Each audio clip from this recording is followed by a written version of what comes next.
Hey there everybody, Eric from Outer Limitless coming at you today with another video. Now in today's video we are going to look at this JL249S-M digital microscope from the company Joyalens. Now Joyalens is a company who has a number of digital products, in this particular case a digital microscope. Now I've tested digital microscopes and I guess what I would say digital macroscopes in a number of different videos on my channel. They absolutely have their place.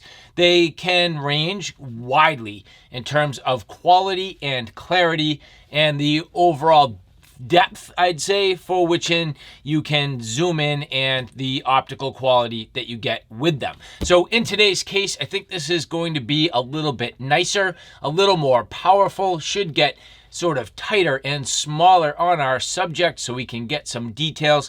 And so with that said, I have a whole bunch to do and a whole bunch to share with you.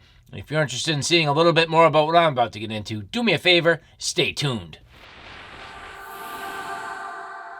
Now, before we get too far, I would like to say thank you very much to the people at Joyalens who did provide this for review.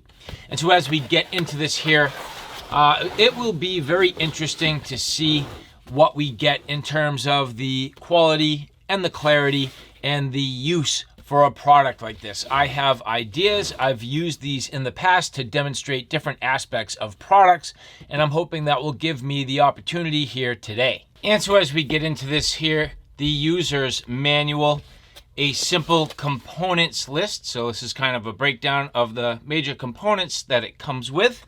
A nice large screen. Now keep in mind there are a couple of different sizes. This one here having the larger of the two screen sizes.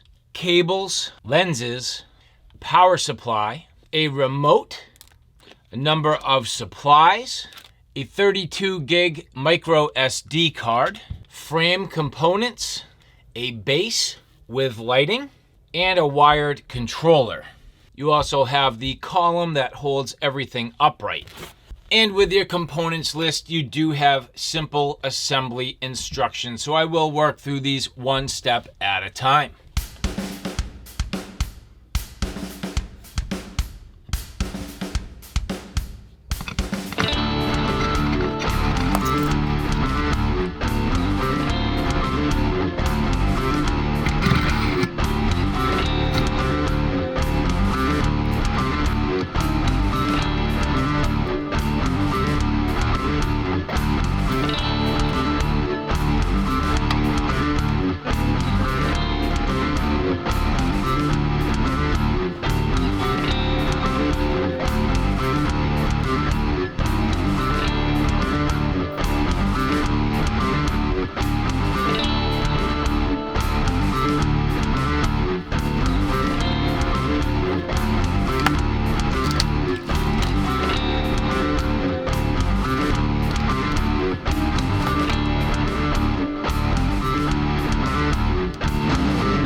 And so now with this setup, I'm going to move forward with some testing. You saw some preliminary images of me literally just getting my hand under here and getting my finger into clarity. Now I should be able to do a number of things here. I can work through the different modes. So I can view, this here is recording video. So if I believe, say okay here, let's see what happens.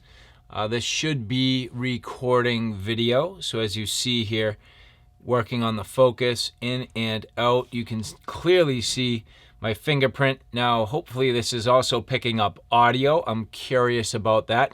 In the upper right corner of the screen, it does indicate that there is the potential for Wi-Fi connectivity. I'm not going to do that yet, but I believe this can stream ultimately to another monitor, which is really cool.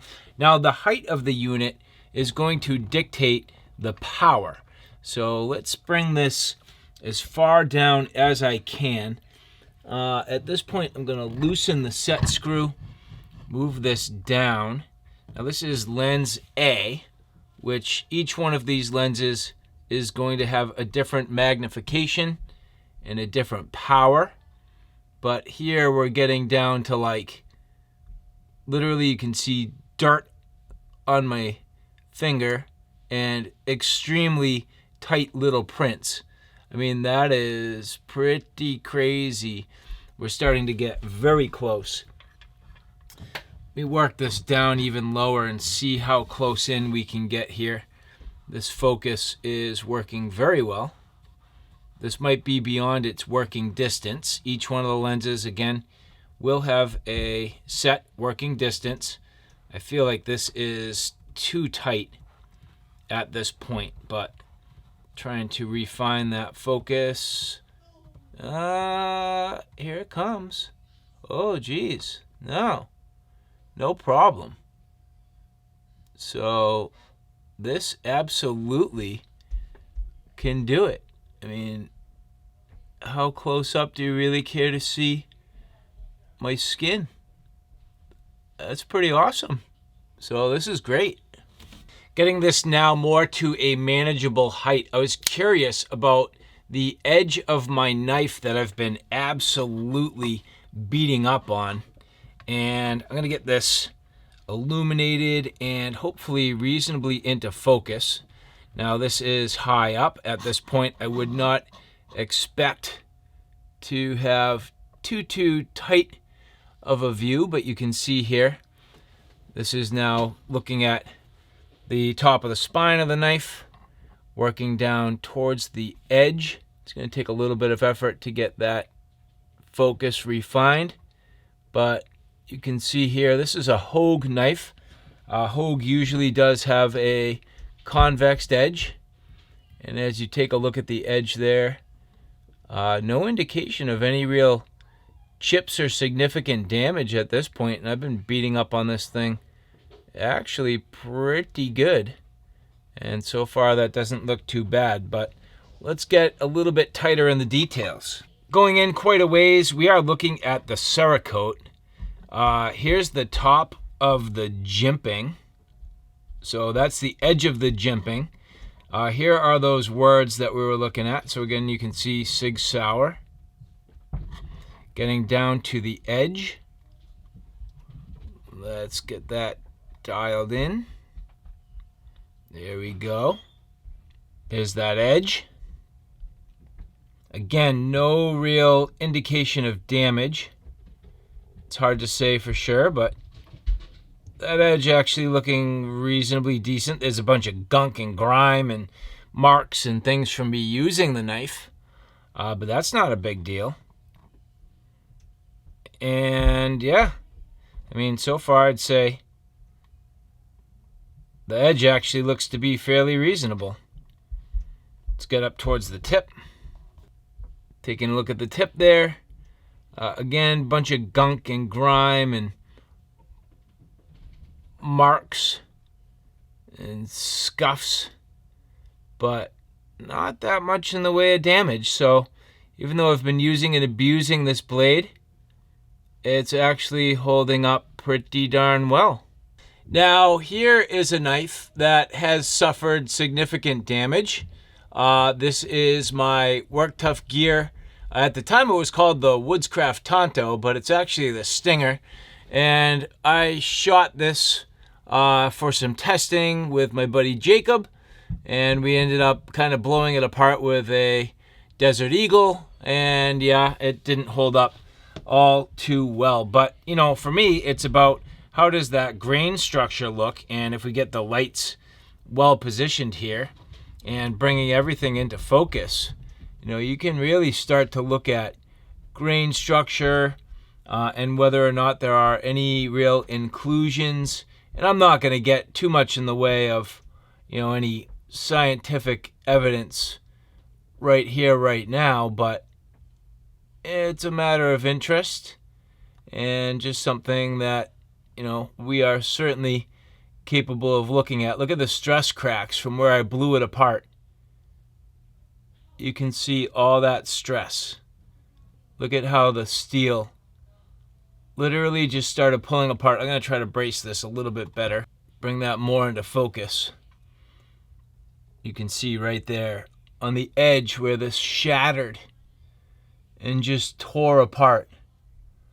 The layers of steel, all twisted and kind of mangled.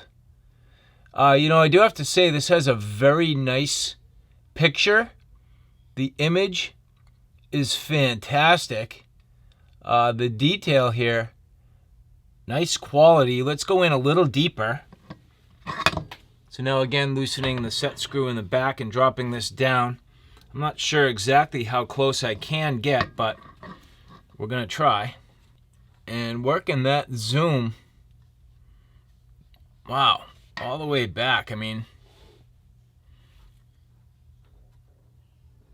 this almost wants to do it, but I feel like I'm just a little too close. Oh, there we go.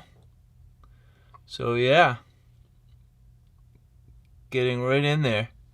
At this point, you do need to play with the light, but that is accentuating those stresses and where the steel completely just ripped apart. So very cool. Now just a few things to talk about here. You do end up with this remote. So the remote is, let's see, brightening and darkening the image. It's actually changing the brightness from what I can tell on the LEDs. So that's very cool.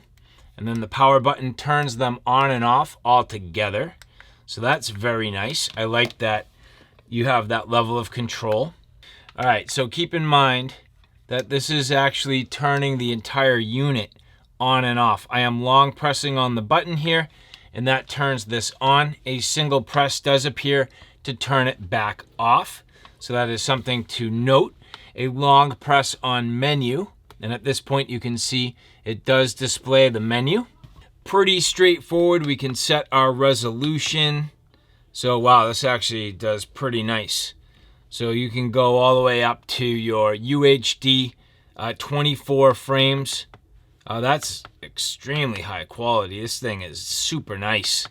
You can adjust your exposure. I would try not to do that as much as possible.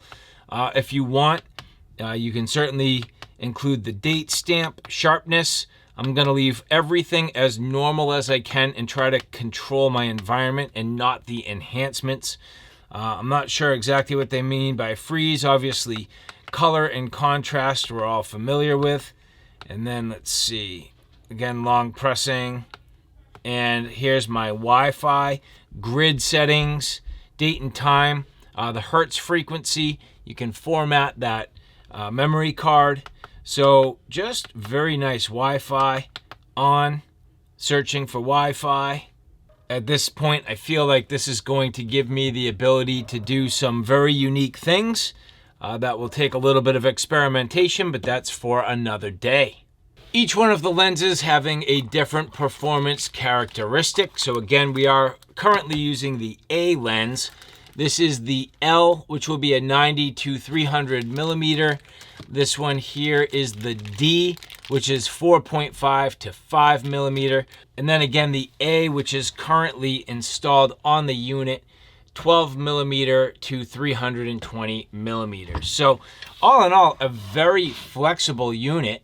I do think this will have a lot of really cool places for me to leverage this. That was just a real quick demonstration today, my ability to get this set up. And I do expect you will see this in sort of cameo appearances here now moving on into the future. And so again, the Joyalens 249S Microscope. This thing is cool. I definitely like it. I can say it seems to be very high quality so far. One of the nicest, it is the nicest digital microscope I have tested yet to date. That was just a very quick and preliminary look. Thank you so much to the people at Joyalens who did provide this for review. And for the rest of you, if you like this content, do me a favor. Take a look at my Outer Limitless 2 channel, which is more on the tactical and firearm side of things. At this point, that channel's growing quickly. I have a ton of videos up there. So if you like what you see here on Outer Limitless, do me a favor and check me out on Outer Limitless 2. So, all right, guys, thanks for stopping by. I hope you like what you saw. I hope you found it a little bit informative. If you like what you saw, please like, share, and subscribe. And as always, thanks for stopping by. Take care now. I'll see you soon. So cool.